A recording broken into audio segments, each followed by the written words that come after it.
जय माता की भक्तों। मैं कविता त्रिपाठी अपने चैनल में आप लोगों का स्वागत करती हूँ। आई होप आप सब अच्छे होंगे, मैं भी अच्छी हूँ।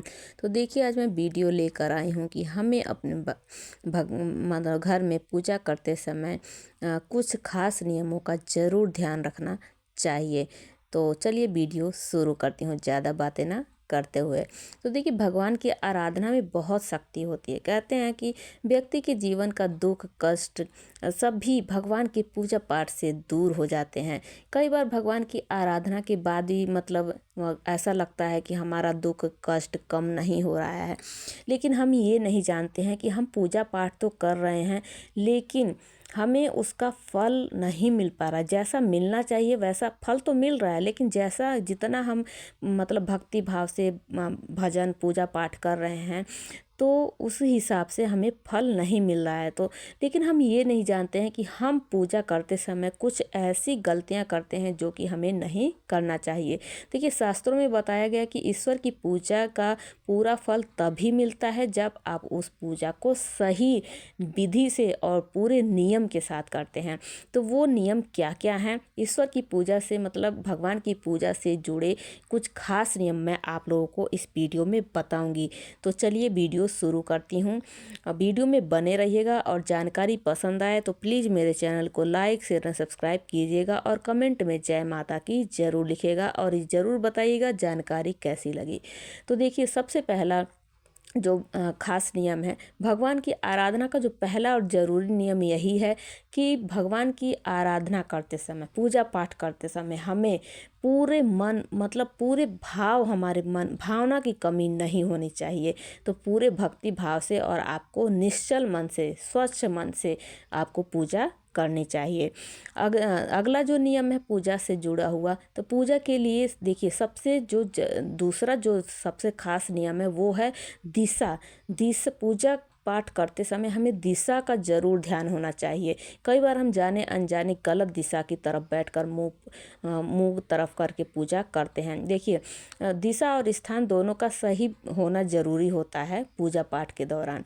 तो वास्तु के मुताबिक घर में जो पूजा का जो शुभ मतलब अच्छा स्थान, जो शुभ स्थान माना गया, वो माना गया है ईशान कोण। ईशान कोण की तरफ हम ईशान कोण में ही आपका मंदिर होना चाहिए। और पूजा करते समय आपका जो मुंह होना चाहिए वो होना चाहिए पूरब दिशा की ओर। अगर जाने अनजाने आपने मतलब आपका मंदिर, आप चाहे आपके घर में जगह नहीं है, आप किसी और दिशा की तरफ मंदिर है आपका, तो कोई बात नहीं, इसमें भी आपको टेंशन लेने की ज़रूरत नहीं है। आपको केवल अपना मुंह जो है वो पूजा करते समय आपका मुंह की जो दिशा होनी चाहिए वो पूरब होना चाहिए। इस बात का आपको ज़रूर ध्यान देना चाहिए। और जो तीसरा जो बड़ा नियम है पूजा करते समय जो हमें ध्यान रखना चाहिए, वो भगवान की पूजा के समय देखिए पंचदेव हमारे मुख्य रूप से बताए गए हैं, जिसमें सूर्य देवता, गणेश देवता, देवी माता दुर्गा, भगवान शिव और भगवान विष्णु का ध्यान हमें ज़रूर रखना चाहिए।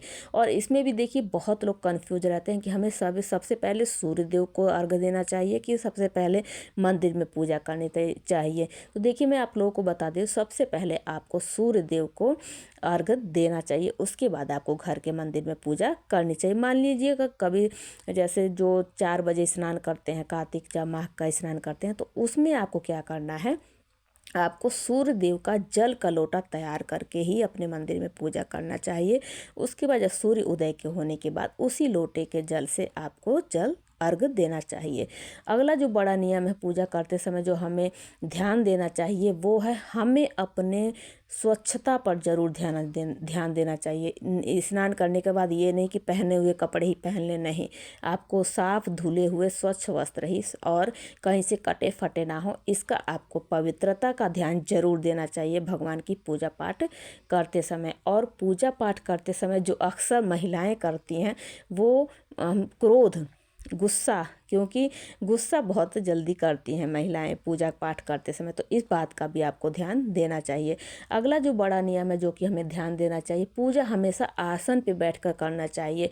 ये नहीं कि आप ज़मीन पर बैठे पूजा पाठ किए, तो उसका आपको मतलब आसन का प्रयोग आपको ज़रूर करना चाहिए। डायरेक्ट ज़मीन पर बैठकर आपको पूजा नहीं करनी चाहिए और ना ही किसी बिस्तर पर बैठकर पूजा करनी चाहिए। आपको एक ऊनी वस्त्र मतलब ऊनी आसन आपको रखना चाहिए और अलग से। और ये भी ध्यान देना चाहिए कि उस आसन का प्रयोग दूसरा अन्य व्यक्ति अन्य कोई ना करे।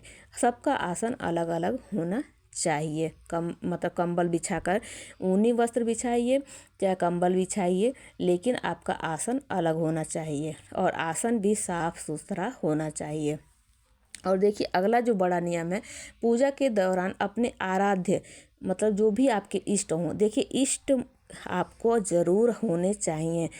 जिसको भी आप मानते हो वही इष्ट होते हैं, तो उनको इष्ट जो आपके देवी देवता हैं उनको मतलब उनके मंत्र का जाप आपको डेली मतलब जो 11, 5, 7, 11 जितना आपके साथ पास समय हो उतना आपको ज़रूर उनके मंत्र का जाप जरूर करना चाहिए। अपने इष्ट की आराधना आपको डेली ज़रूर करनी चाहिए।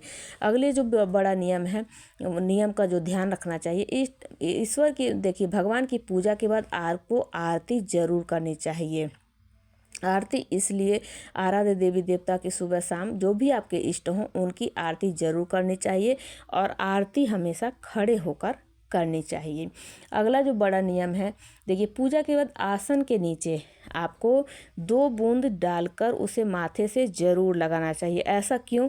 ऐसा इसलिए जो भी आप पूजा करते हैं ना उसका फल आप मतलब आपको नहीं मिलने की बजाय इंद्र देवता ले लेते हैं। इसलिए 2 बूंद आसन के नीचे आसन के पास जल गिराकर आपको उसको माथे से लगाना चाहिए अनामिका उंगली से। और देखिए पूजा ख़त्म होने के बाद, पूजा समाप्त होने के बाद अपने आराध्य से क्षमा याचना आपको ज़रूर करनी चाहिए। कहते हैं कि अगर आपने किसी पूजा पाठ से जुड़ा हुआ कोई दान या संकल्प लिया हो तो उसे भी पूरा आपको ज़रूर करना चाहिए। क्योंकि अब मान लीजिए कई बार ऐसा होता है ना कि हम मन्नत मान देते हैं, हमारे ऊपर कोई विपदा आई, कोई संकट आया तो हम कह देते हैं हे प्रभु, चाहे जिसे भी हम मानते हैं अपने इष्ट को, हे प्रभु हे मैया मेरा ये कष्ट दूर हो जाएगा तो मैं आपको प्रसाद चढ़ाऊंगी, नारियल चढ़ाऊंगी, चुनरी चढ़ाऊंगी। और क्या होता है जब वो संकट दूर हो जाता है, कष्ट दूर हो जाता है, हम भूल जाते हैं।